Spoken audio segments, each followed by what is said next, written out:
Hey you guys, today for our math mini lesson, we're going to be learning about dividing shapes. So essentially this just means cutting shapes into equal parts. So equal parts means that they are exactly the same. And this is actually a really easy trick that I'm going to teach you. So let's go ahead and get started.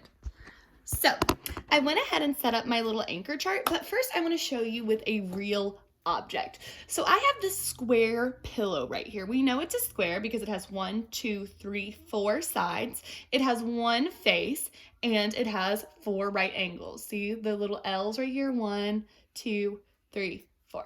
Okay. So if I said, hey, I want to make half of the sequin pillow purple. See, it's blue right now. How would I go about doing that? Well, you would say, Miss Oz, I'm just going to make half of it purple. And you would divide it in half. So you have 2 equal parts, make that a little more equal, of purple and blue. See how half of my pillow is purple and half of it is blue, and I did that by splitting it down the middle. Is there any other way we could divide it in half? If I have it all blue again, the whole thing is blue, how else could we divide it in half? Well, I could also go split it in half this way, right?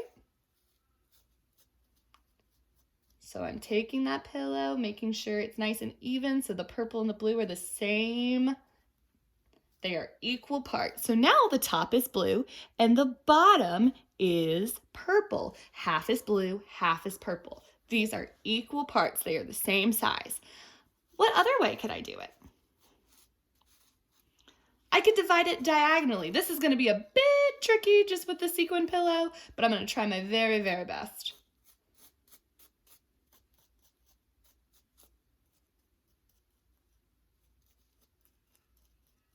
All right, I think that's as good as I'm going to get it.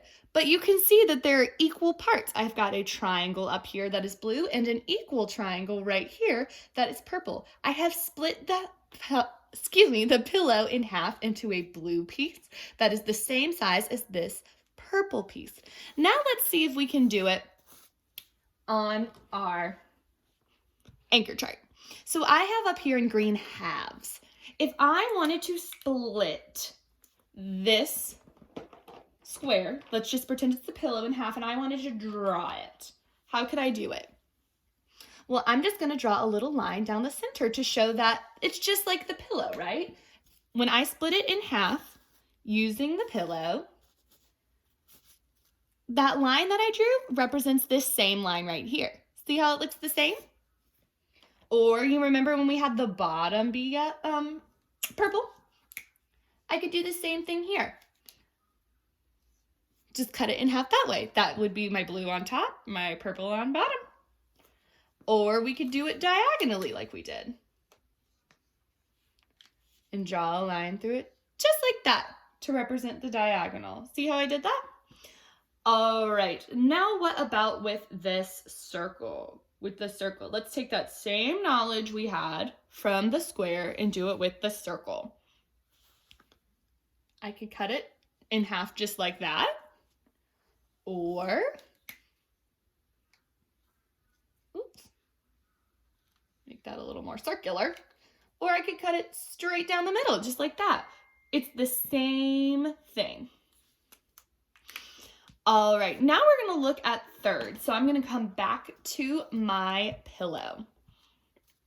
I want to divide this into 3 pieces, 3 equal pieces. Let's say that I'm going to cut this into 3 equal pieces. I could cut 1, 2. You see how I have 3 blue pieces now?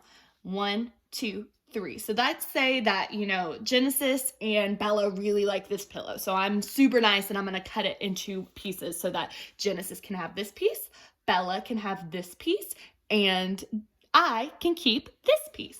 Now let me show you what that might look like on our anchor chart. So for this one, I'm just going to draw those lines and pretend like I have a little pair of scissors. There's my scissors, and I'm going to cut, cut, cut, cut, cut. 1, 2 lines, and you can see I have my piece for Genesis, I have my piece for Bella, and I have my piece for me. Now with circles, it's a little bit different. It's almost kind of like cutting a pizza. So what I like to do is make a big V at the top and then draw it down to make it a Y. You see how I have those 3 equal pieces that I've cut?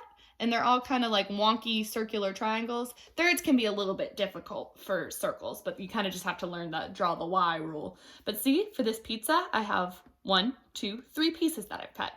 Now we're going to look at fourths, dividing it into 4 equal pieces.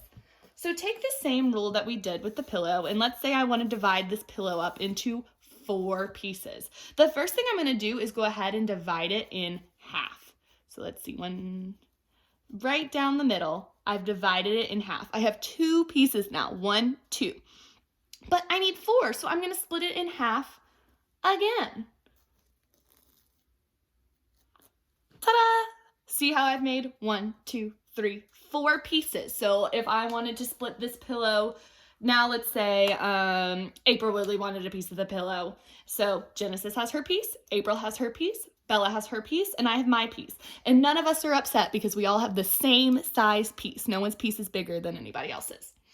So we're going to do the same thing, showing those cuts. 1, 2. See how I have those 4 pieces? 1, 2, 3, 4. That's why it's called fourths. I have 4 pieces. And for the circle, we're going to literally do the same thing.